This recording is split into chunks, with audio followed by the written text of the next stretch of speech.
In my presentation today, my goal is to demonstrate how a group has intentionally manipulated data to scare the masses of people into believing that if they don't act now, the planet's doomed. I've researched both sides of this issue and found a more convincingly factual argument made by the opponents of global warming, with the supporters' claims limited to scare tactics and name calling. According to the United Nations Agenda 21 report, $76 trillion needs to be spent over the next 40 years to reduce global warming and save the planet. With money that could be spent on health, education, next slide, health, education, job creation, or better yet, on reducing our enormous national debt. Everyone knows global warming is real, but everyone knows actually means I don't have a single actual fact to back up what I'm saying, but if I can convince you that everyone believes this, then by sheer numbers it must be true. And by extension, if you don't believe it, then you must be wrong. Everyone knows the world is flat. Everyone knows we'll never have a black president. Everyone knows a woman's place is in the home. Everyone knows, everyone knows, everyone knows, and everyone was wrong. If you have the facts, you don't have to lie.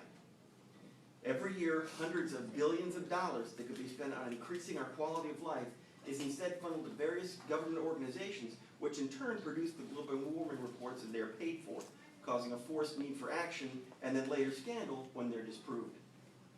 The Washington Post reported in 2009, after emails were hacked during ClimateGate, that scientific data had been rigged to make it appear as if humans are causing global warming. News.com Australia also reported from 2009 that the ice sheets in Antarctica were the thickest they had been in 10 years. And instead of shrinking, the area of sea ice around Antarctica had been increasing in the past 30 years.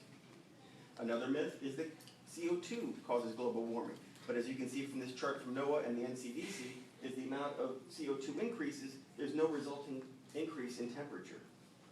If you have the facts, you don't have to lie.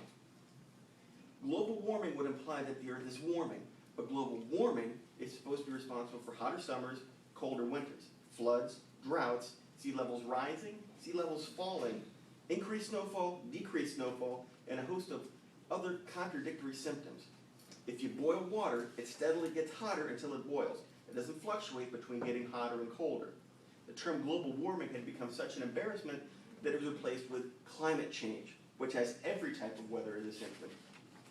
If it doesn't make sense, it's probably not true. Be skeptical and ask questions. Do your own research. And if it doesn't make sense, it's probably not true. And be careful of statistics. A statistic is just a snapshot of a particular event.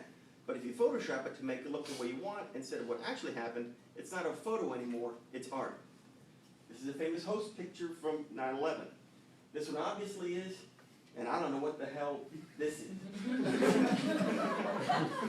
But what can I do, you ask?